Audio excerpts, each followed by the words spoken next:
for PGA2K23. First one is, what is the best way to quickly get progression through the game? And it's no question the My Career mode, where you go into My Career and you play against the different pros on the PGA Tour. Settings, you can set the difficulty whatever you want. It doesn't actually make any difference what you have it at. I started off playing a full season on very easy, then I played a full season on easy, then now I'm playing on normal. It doesn't actually make much difference to the what you get, but it can make a difference to how you do against your rivals, because every week you play you should make sure you have a rival, because for beating the rivals you get rewards. So if I look at here, my next rival is Zalatoris. Rewards again, I'm going to get a club, I'm going to get some goodies as well and a hat. So like it's obviously very good to actually get these and to help your progression, because fittings and also the gear are pretty cool. Just make sure as well that you have sponsors for everything, and as you progress through, get to tier 9. Once you get beyond tier 9, you can't get beyond tier 9. Tier 9 is all you can actually get to. So like I'm nearly on tier 9, and then I'm going to sign a new contract. Every time you play, you're going to get offered contracts by different companies, but make sure you stay with the company until you get to tier 9 unlocked, and once you get tier unlocked, then go to a new sponsor. So you have apparel, you have clubs. So I just signed a new contract here with Cobra because my previous one was full, and Mizuno, I have got one level left on them. So once I finish Mizuno and Adidas, I'll make sure that I have whoever I need next. So I know, for example, TaylorMade, I haven't signed with them yet, so I have all their gear to get. And as you can see, with these, some of these have like an epic ball fit is no use to you, but a rare ball fit, an epic ball fit and a rare ball fit, they're fittings that are helpful. So if we go back out to where you really start in the game, which is your archetype, so you go to the My Player here, and once you go to My Player, you can see here the golfer, what type of archetype he has. So each of them have different significant skill differences. So for example, greensman, that's a greensman. I'm actually rhythm, because for me the most important things are the timing and the swing path. Like that's for me is the most important thing. Sculpture, the putting isn't great on sculpture, as you can see. Woodsman putting is really bad. Greensman, it's okay. I have rhythm, it's average enough. The power I find isn't a huge thing for me, but what you can do is you can use your fittings to change the way your player is in the game. So if you actually look at all these as different attributes, like if you're playing FIFA, for example, power might be the pace, or timing might be the dribbling. So it all depends on what's important to you. For example, I don't shape the ball very much, so shaping isn't very much to me, and it all depends on what clubs I'm using and whether transition is important. So I'm going to explain these to you now. So when we go along here to our locker, and we go to our golf bag. Now the golf bag really doesn't matter what you can use here. It doesn't make any difference to the difference in they don't make any difference to your game. So I just use Titleist because I use Titleist in real life. I also carry a tree wood, and I carry all my irons then. The reason for I don't carry a hybrid and I carry one just irons is because it allows me to fit better. So when I go along then to my fittings, so you go to your fittings. So these, I've got quite a few fittings, as you can see here, throughout all the clubs. So we start off with a putter. So the putter, I've managed to get epic fittings in all days. So they all complement each other. So for putting, there's only two things that are important: the putt pat and the putt weight. So you saw in the archetype out here. So this all builds on what your archetype is. So my archetype is a rhythm. So my putt pat is 73, my putt weight is 70. Okay, so what I do then is when I come along in here into my locker and I go to the fittings, I'm changing my fittings on my putter to improve. So for example, we saw the figures for what I originally started with. So this improves my putt path by 11, but I lose putt weight by 3. Putt weight, that's improved by 12, and putt path by 4. And to me, putt weight is the most important thing. So like I've got from 70 and 73 up to the putt weight. Putt weight has gone up. So as you can see, it went up, down by 3 here, up by 12 here. That's up by 9 and 7/16. So it's up to 86 from a 70. I think the putt weight is hugely important because I do seem to make an awful lot of putts. So you can see what the difference is if you change on each of those. So for example, that if I put this putter shaft on, you can see the difference it would make. So that's that shaft, or that's that shaft. So that's the shaft. So I'm going with this. So there's different levels, as you can see throughout these. So we go to the very bottom. There's the grey ones, there's the green ones, there's I don't know what colour they are, kind of bluey ones, and then there's the purple ones, and then they go up to the epic ones. So what you can do is, if you have ones that you're not using, so for example, if I had 3 of these, which I'm not using, well, I don't actually have 3 of those. So we go along here and I'll just show you what you can do. There's 2 things you can do. The first one you can do is you can say, for example, pick that, exchange, pick that, and pick that. But you will be picking ones that would no tick off them, because they're the ones that are actually not being, or the ones with ticks have been used. Ones with no ticks aren't being used. So you can actually try and make sure that you're not going to use these, and go and get them. So you can go and you can exchange these, or you can upgrade them. So as you can see, upgrade to an epic fitting. So I noticed that there's not a huge difference in between the epics and the purple ones here. You know, not the purple ones. These have got 9s and 10s improvements. The epics, maybe some of them even have only seen them with 7s and 8s, so they're not as good. So you can upgrade like that, okay? Or if you got to the top, the best thing to do is, once you get some epics, so you go to some epics here and you can pick, for example, so here's an epic that I don't use. Here's an epic that I don't use, and here's an epic that I don't use. So there's 3 of them. Now what I can do here is I can exchange them, and I can select what club I actually want to get the epic fitting for, which is quite good.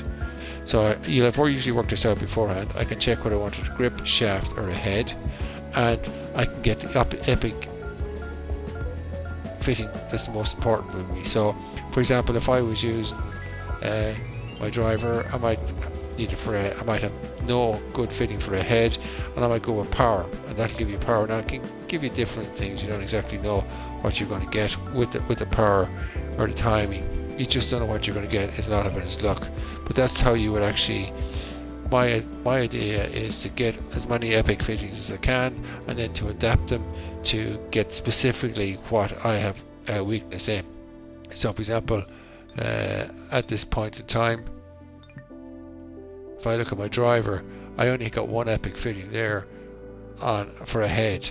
My lie range is a grip, a purple grip, and that's power is my shaft.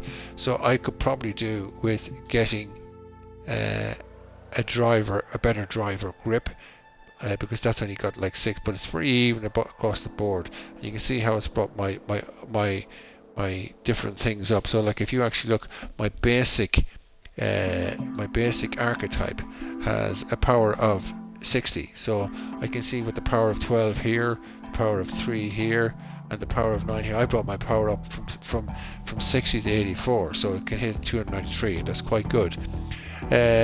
Timing is kind of hasn't really improved at all. Actually, in fact, it's slightly down, and I think I could probably do with increasing my timing on my driver.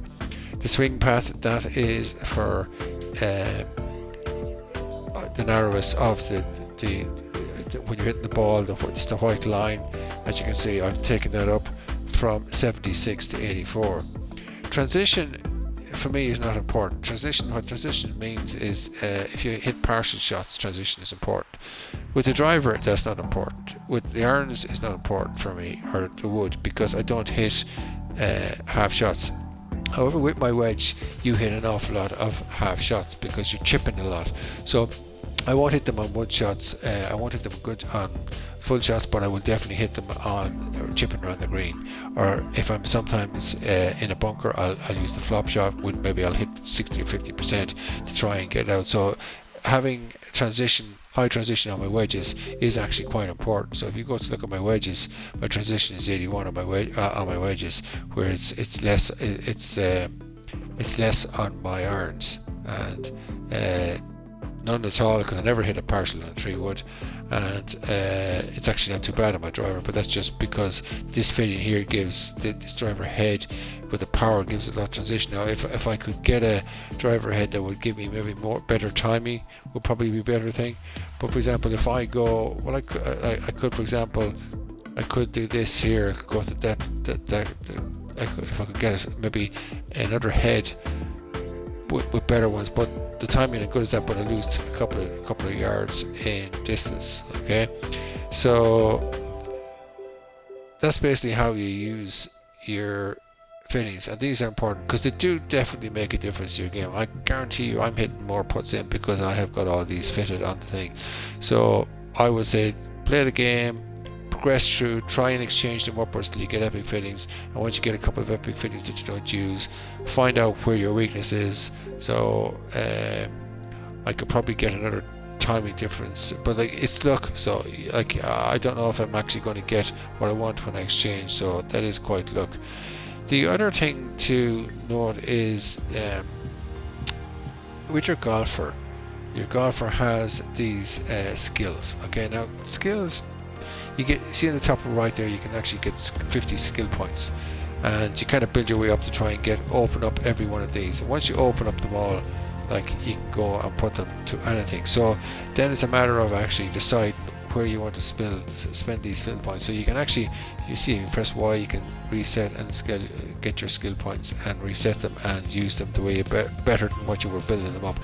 So as you can see, look at, I have them all nearly on putting, because I think putting is the most important in the game. So miss 2 putts within 5 feet, and I'm going to get a putt pat boost.